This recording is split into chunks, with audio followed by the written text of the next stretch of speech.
Welcome to the Kickin' and Streamin' End of Year Review. This is where we're going to discuss the best of the year 2021. Now, some of these shows and movies we already talked about on our podcast, and some of them we may have only mentioned in passing, but some are still on our to watch list. But grab some popcorn, grab a comfy seat, and here's our picks for the best 20 streaming shows and movies in the year 2021. This is Kickin' and Streamin' Podcast. Number 20. Skater Girl.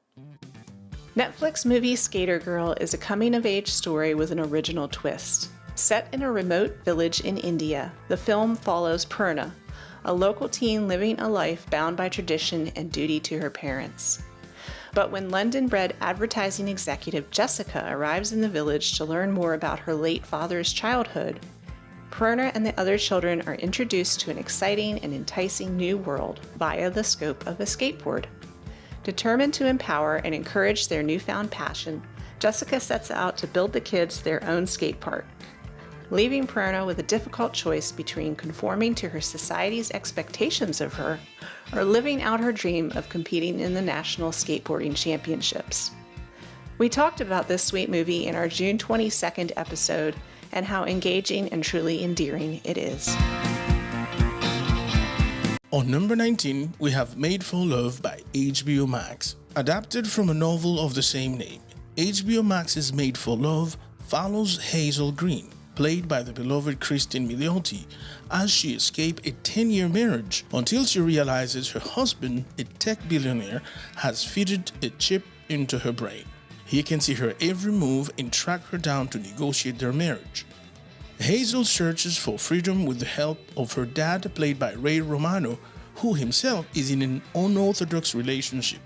A few twists, a helpful dolphin, and socially awkward people also tag along for this disturbing ride. Coming in at 18th, The Mosquito Coast.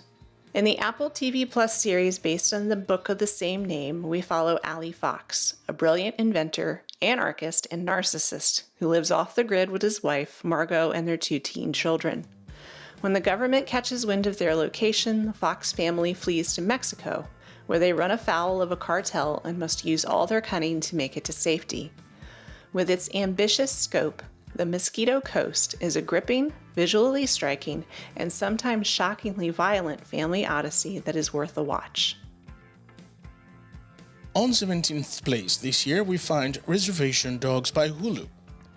Reservation Dogs come from the mind of the brilliant Taika Waititi, so you know it's good.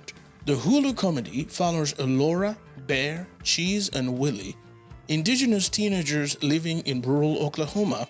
With a strong focus on character development, the comedy might surprise you with touching moments amid the constant stream of dry wit. This series has been called essential viewing. Sweet 16. Sweet Tooth. This fantasy based on a comic book is both weird and wonderful. Sweet Tooth follows Gus, a half-deer, half-human child who lives a sheltered life in the forest with his dad, Pubba. Events relating to the Great Crumble, a viral pandemic, sweep Gus into an adventure branching down mysterious, action-filled, and highly entertaining paths. Echoes of the real world can be heard in the forest of this immersive, riveting fantasy world. Great casting and performances elevate this series to not just your average sci-fi.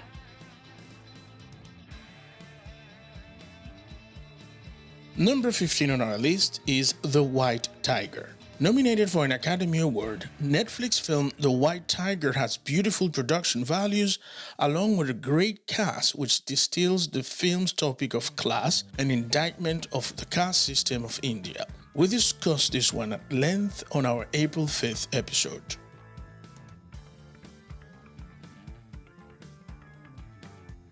'14. Sophie, A Murder in West Cork. This Netflix true crime documentary was perhaps overlooked this year, but we suggested you stream this thoughtful and careful telling of the murder of Sophie Toussaint du Plantier, a French television producer who was found beaten to death outside her vacation home in the rural small town of Schull in Cork County, Ireland. The film takes care in exploring the devastating crime at its center, crafting a compelling story while also honoring the victim and those left behind. We talked about this in length on our July 11th episode. Number 13 is The Crime of the Century. HBO Max hits hard with The Crime of the Century. This fantastic documentary series goes hand in hand with the series Dopesick and interrogates the origin of the opioid crisis, raising big questions that will likely leave viewers wondering why something hasn't been done about this sooner. A searing indictment on Big Pharma and the political operatives and government regulation that enables overproduction, reckless distribution, and mass abuse of synthetic opiates. We talk about the repercussions and the toll this crisis has taken on many of the poorest regions of the country, with complicity from the government and regulatory bodies in our May 18th episode. 12th, Dopesick. Based on a book by journalist Beth Macy, this Hulu series provides an on-the-ground look at how addiction to OxyContin and other painkillers became the national epidemic it is today. Strong performances from Michael Keaton and Caitlin Dever and an empathetic approach to the very real people impacted by the opioid crisis make for harrowing drama. Please catch our October 26th episode to listen to our comparison of this production to the Crime of the Century documentary, and how both are essential viewing. And number 11 is Ted Lasso. Apple TV's Ted Lasso did the unthinkable in Season 2. It changed its own super popular award-winning formula. Sophomore season of beloved breakout news shows offer such a challenge, and the hill was particularly steep for Ted Lasso. Its premise is based on a protagonist whom everyone loves, a beacon of positivity who is kindness and curiosity personified. It would have been understandable for a second season of Ted Lasso to just try to repeat what it did before, but they chose a different path. Where it could have dodged, the show instead digs in deep, unwinding the pathologies of Ted Lasso's personality and insisting that no person, not even Ted Lasso, is perfect. Number 10, Only Murders in the Building. Starring Steve Martin, Martin Short, and Selena Gomez, this Hulu series about true crime podcasts, and the social dynamics of a large New York apartment building is delightful, all the while giving the impression of being low effort, which isn't the case at all. One crucial key to its success is not taking itself too seriously as a show, while taking its characters and their desires very seriously. Please listen to our full show discussion in our September 7th podcast episode. On number 9, we find WandaVision. This is the first Marvel Studios television series released under the banner of Disney Plus that quickly became the first must-see series of 2021.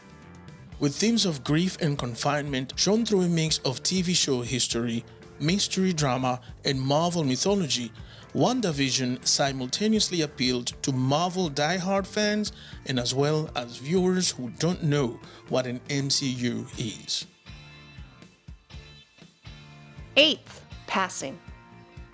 The Netflix film Passing is based on the 1929 novel of the same title by Nella Larsen, and it stars Tessa Thompson, Ruth Negga, Andre Holland, and Alexander Skarsgård, and is a directorial debut for Rebecca Hall.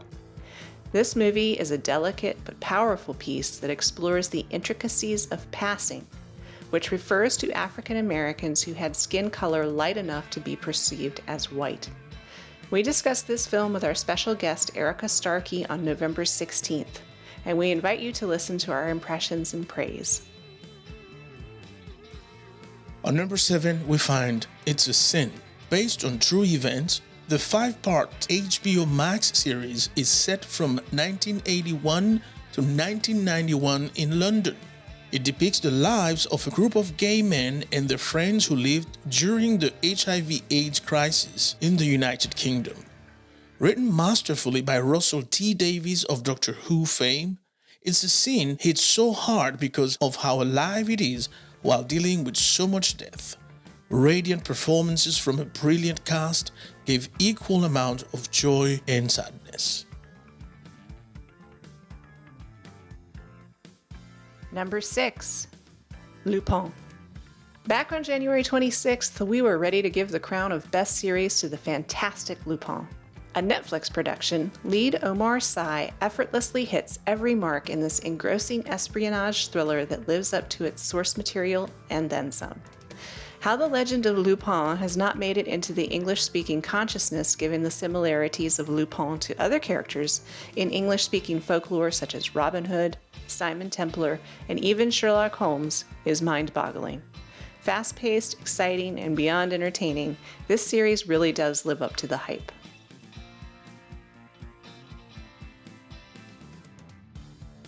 And on position number 5, we find the series Mare of Easttown.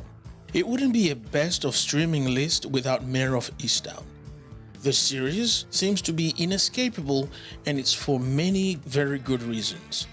HBO Max was wise to cast Kate Winslet, and her raw performance as a police detective solving a small-town murder won her an Emmy. Number 4. Judas and the Black Messiah. Released in both theaters and on HBO Max, Judas and the Black Messiah is an electrifying dramatization of historical events and a forceful condemnation of racial injustice. Not necessarily a biopic of Fred Hampton's life, but rather an account of the circumstances leading to his assassination, the parallels between Judas Iscariot, who betrayed Jesus as a disillusioned disciple who expected Jesus to be a political revolutionary as opposed to the pacifist fisher of men he claimed to be, whereas William O'Neill, the person referred to as Judas in this movie, is a criminal, cornered and coerced by the FBI to infiltrate the Black Panther Party in exchange for dismissal of his criminal charges. Listen to our thoughts on this film in our February 23rd episode.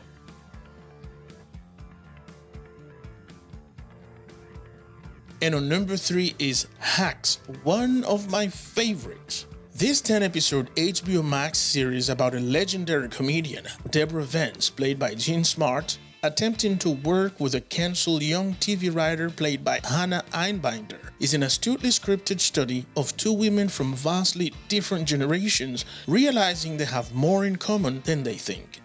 Hacks balances its sharp critiques of the comedy world with moments of intimacy, and is a brilliant showcase of the talents of both Smart and Einbinder. Number 2. Midnight Mass. The Netflix production of Midnight Mass is 7 episodes of steadily building foreboding and dread. A plot centered on an isolated island community that experiences supernatural events after the arrival of a mysterious priest, with scary moments that will catch you off guard and existential monologues that will fascinate you. This is a series that was anything but predictable as it navigated the complex intersectionality of faith, religion, and its effects on the human psyche. We went into a full discussion of this one on October 5th. Listen to the episode to hear our breakdown. And here we go, Jojo. We have arrived to the number 1 of the year 2020. You guessed it, Squid Game. This South Korean Netflix collaboration quickly became a global sensation thanks in part to a clever, accessible premise. Numerous down on their luck individuals are snatched off the street, taken to an undisclosed location and forced to participate in a series of childhood games. The winner will walk away rich at the end of the competition, but most will be losers, killed off during a round of red light, green light, or marbles. Series creator Hwang Dong-hook hasn't invented a new concept. The Hunter Games, Battle Royale, and even The Running Man have explored similar territory. But the way he arranges the pieces in this dystopian, never-ending game night, with its striking visuals, shocking bursts of violence, subtextual commentaries on classism, and genuinely high emotional stakes, makes it feel like something wholly new. Please listen to this full take on our show on our September 28th episode. And there we have it, our list of the 20 best streaming content in 2021. What did you think? Did we leave out your favorite? Did we include something you thought was terrible? Please let us know in the comments below. We at Kicking and Streaming wish you a safe and happy holiday, and we can't wait to see what 2022 has in store for all of us binge watchers. See ya.